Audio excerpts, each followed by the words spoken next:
आज जो हम बात करने लगे हैं वो है मैट्रिसेस की। ये मैट्रिक्स का प्लूरल है, वाहिद है मैट्रिक्स और उसका जमा है मैट्रिसेस।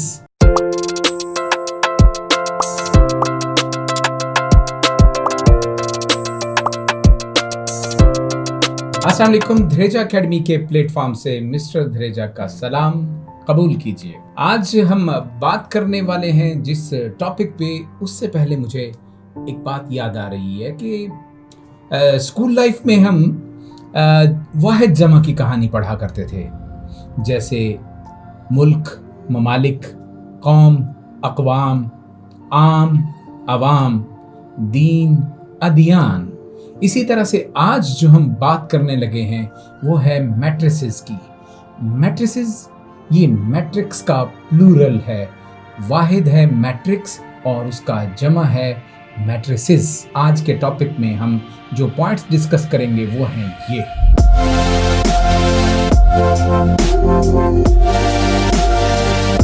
मैट्रिक्स एक नंबर नहीं है और ना ही इसकी कोई न्यूमेरिकल वैल्यू होती है, बल्कि मैट्रिक्स एक स्ट्रक्चर का नाम है। और मैट्रिसेस की बात करें तो मैट्रिसेस को हमेशा कैपिटल लेटर से जाहिर किया जाता है, रिप्रेजेंट किया जाता है। जैसे ABC है, capital A, capital B, capital C, उसे बड़े ABC से हम जाहिर करेंगे। और इसके अंदर जो एंट्रीज होती हैं, जो एलिमेंट्स होते हैं, अगर वो लेटर्स हैं तो वो स्मॉल लेटर्स रिप्रेजेंट वहाँ पे लिखे जाएंगे। उसकी एंट्रीज या उसके मेंबर्स या उसके एलिमेंट्स को स्मॉल लेटर्स से रिप्रेजेंट किया जाएगा। अब हम बात करते हैं मैट्रिक्स के हवाले से कि उसके अंदर जो एलिमेंट्स हैं वो क्या हैं। मिसाल के तौर पर 4 स्टूडेंट्स हैं, उनके रोल नंबर्स हैं 1 2 3 4। इस डाटा को हम एक स्ट्रक्चर की सूरत में लिखेंगे तो हम इसे कहेंगे ये है मैट्रिक्स। अब 1 2 3 4 को हमने एक स्ट्रक्चर देना है, उसे हम एक कतार की सूरत में भी लिख सकते हैं, उसे हम एक कॉलम की सूरत में भी लिख सकते हैं, उसे हम 2 कतारें और 2 कॉलम भी बना सकते हैं। हॉरिजॉन्टली यानी उफ़क़ी तौर पर जब हम उसे रिप्रेजेंट करते हैं उसे हम रो कहते हैं। इसी तरह से जब हम वर्टिकली या अमूदी अंदाज में हम लिखते हैं तो उसे हम कॉलम का नाम देते हैं। मैट्रिक्स को रिप्रेजेंट करने के लिए उस स्ट्रक्चर को बनाने का तरीका मैं आपसे शेयर करता चलूं। हमारे पास एक मैट्रिक्स है, फर्ज किया वो मैट्रिक्स है A। मैट्रिक्स A है और उसमें 4 स्टूडेंट्स हैं जिनके रोल नंबर्स हैं 1 2 3 4। आपने इस तरतीब से लिख दिया 1 2 3 और 4। ये 4 स्टूडेंट्स से आपने इसे लिख दिया कॉमास के बगैर, थोड़ी स्पेस के साथ, और इसके गिर्द आपने एक ये ब्रैकेट लगा दी। इसे हम स्क्वायर ब्रैकेट या बॉक्स ब्रैकेट भी कहते हैं। दूसरा अंदाज अब आप देखिए, सेकंड ये है कि आप A को इस अंदाज में भी रिप्रेजेंट कर सकते हैं। आप इनको इस तरतीब से लिखते हैं 1 2 3 एंड 4। तीसरे नंबर पे हम चलते हैं, हम कहते हैं इस तरह अगर हम ना रिप्रेजेंट करें तो कैसे लिख सकते हैं। क्या किया, 1 और 2 को ऊपर लिख दिया, फर्स्ट रो बना दी, 3 और 4 को आपने नीचे उसके लिख के सेकंड रो बना दी। और क्या कर सकते हैं भाई, ये दिल मांगे मोर, आप ऐसे कर सकते हैं। आपने इसे 1 2 को रो में लिखा था, आप इसे कॉलम की सूरत में लिख देते हैं, और 3 और 4 को आप कॉलम की सूरत में लिख देते हैं। आपने ये मुख्तलिफ अंदाज में लिख दिया। सवाल ये किया गया कि मैट्रिक्स को रिप्रेजेंट करने के लिए ये जो आपके पास एक स्ट्रक्चर है, इसे रिप्रेजेंट करने के लिए इन स्क्वायर ब्रैकेट्स के अलावा भी कोई यूज कर सकते हैं? तो जवाब मैं आपको दूंगा जी हाँ। हम मैट्रिक्स के अंदर जो मटेरियल है, जो एलिमेंट्स हैं, जो उसके मेंबर्स हैं, जो उसके अरकान हैं, उसको रिप्रेजेंट करने के लिए हम 2 और ब्रैकेट्स का इस्तेमाल भी कर सकते हैं। याद रहे कि हमने क्या नाम दिया था, इस ब्रैकेट को हमने स्क्वायर ब्रैकेट या बॉक्स ब्रैकेट का नाम दिया था। और उसके बाद एक और ब्रैकेट है, इस किस्म की ब्रैकेट आमतौर पे ये हम देखते हैं, ये ब्रैकेट होती है। इस ब्रैकेट को आप राउंड ब्रैकेट भी कहते हैं या पैरेंथेसिस का नाम भी दिया जाता है। एक और तरीका है, ये डबल ब्रैकेट है, इसके अंदर भी आप वो एलिमेंट्स पुट कर सकते हैं। आपने मैट्रिसेस को रिप्रेजेंट करने का तरीका देखा, अब हम आगे बढ़ते हैं। कौन हो भाई, कौन हो? मास्टर जी, शहजादा। कहाँ के शहजादे हो? मास्टर जी, माँ भी कभी झूठ बोलती है? अरे पगले, माँ कहाँ झूठ बोल सकती है, माँ तो माँ है। तो मेरी माँ मुझे शहजादा आखती है ना।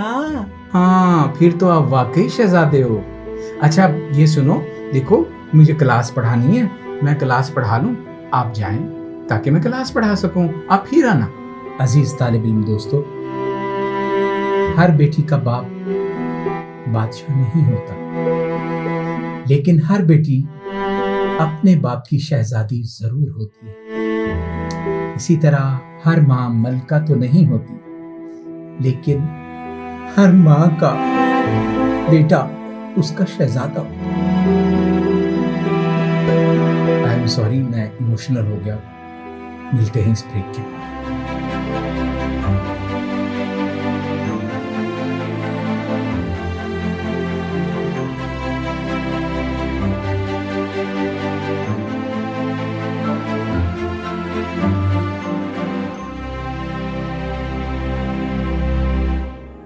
Welcome back. हम बात कर रहे थे माँ जैसी खूबसूरत हस्ती की। मुख्तलिफ ज़बानों में इस हस्ती के लिए मुख्तलिफ अल्फाज का इस्तेमाल किया गया है।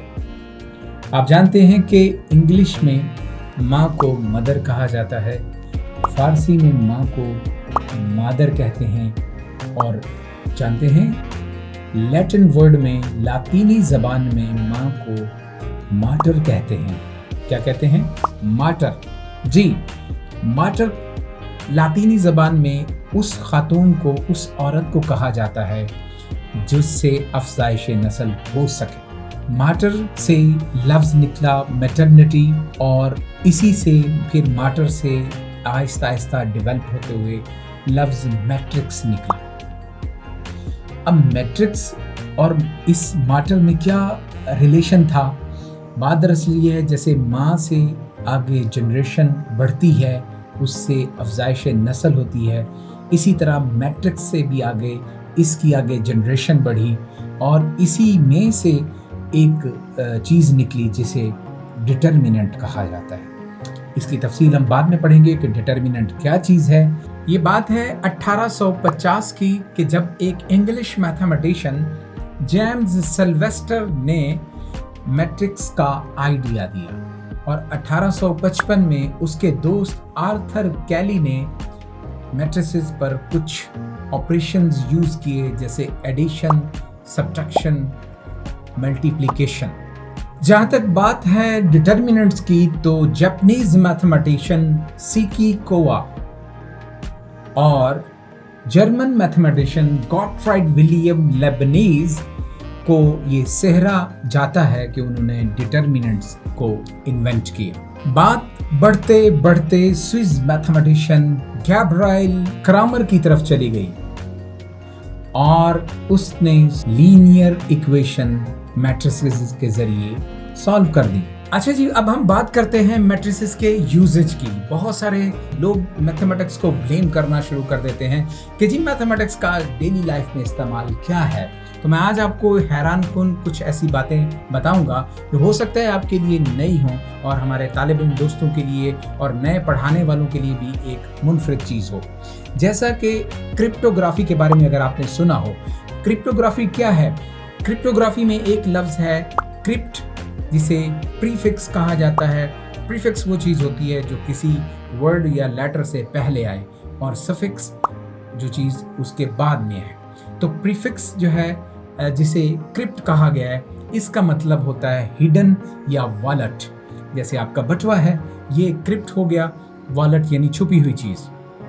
और ग्राफी का मतलब है रिटन, लिखा हुआ, यानी छुपा हुआ भी हो और लिखा हुआ भी हो। क्रिप्टोग्राफी वो टेक्निक है जिसके ज़रिए मुख्तलिफ खुफिया दस्तावेज़ को डीकोड भी किया जाता है और इनकोड भी किया जाता है with the help of matrices. Matrices का मज़ीद क्या इस्तेमाल है डेली लाइफ में?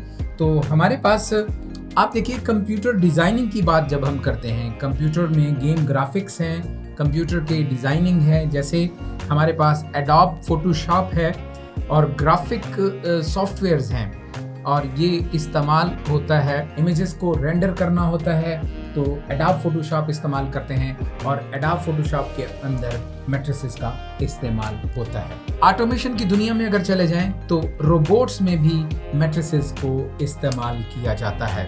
जदीद दुनिया में कॉम्प्लिकेटेड जो स्टेप्स होते हैं डांस के, उसको भी मैट्रिसेस के जरिए प्लॉट किया जाता है। Matrices are used for describing quantum mechanics of atomic structure. हम अगर जियोलॉजिस्ट की तरफ जाएं तो जियोलॉजिस्ट भी मैट्रिसेस का इस्तेमाल करते हैं। जी हाँ, जियोलॉजिस्ट क्या करते हैं? सेस्मिक सर्वेज करते हैं। रिफ्लेक्टेड साउंड वेव्स के जरिए सेस्मिक सर्वेज किए जाते हैं। ज़ेरे ज़मीन जो पानी की सतह है उसको चेक करने के लिए ये सर्वे किया जाता है और उसमें मैट्रिसेस का इस्तेमाल होता है। ज़मीन की कोई सतह कितना शेक करेगी जब अर्थक्वेक आएगा, तो ये भी मैट्रिसेस के इस्तेमाल से पॉसिबल है। मैट्रिसेस के यूज से ज़ेरे ज़मीन ऑयल और गैस के ज़खायर को एक्सप्लोर करने में मैट्रिसेस कारआमद साबित होते हैं।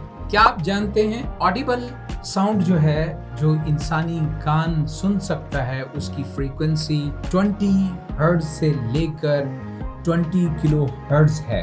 अगर हम बात करें अल्ट्रासाउंड की, तो इसमें साउंड वेव्स जो है उसकी फ्रीक्वेंसी जो अपर ऑडिबल लिमिट है 20 किलो हर्ट्ज, उससे ऊपर की वेव्स होती हैं। बात यहाँ मेडिकल की चल रही है तो फिर हम सीटी स्कैन के बारे में आपको इंफॉर्मेशन देता जाऊं। सीटी स्कैन को कैट स्कैन भी कहा जाता है, CT या CAT, कैट स्कैन भी कहते हैं। कंप्यूटराइज्ड एक्सेल टोमोग्राफी, ये कंप्यूटराइज्ड तरीके से एक्सेल कहते हैं फॉर्मिंग एन एक्सिस। ये एक्सिस के हवाले से मैथमेटिक्स की ये मदद से किया जाता है। और टोमोग्राफी वो क्या चीज़ है, एक ऐसी टेक्निक है जो इन ह्यूमन बॉडी के मुख्तलिफ क्रॉस सेक्शन एरियाज़ को 2 डायमेंशनल वे में वो बॉडी के मुख्तलिफ पार्ट्स को एक्सरेज के ज़रिए या अल्ट्रासाउंड के ज़रिए एग्जामिन किया जाता है।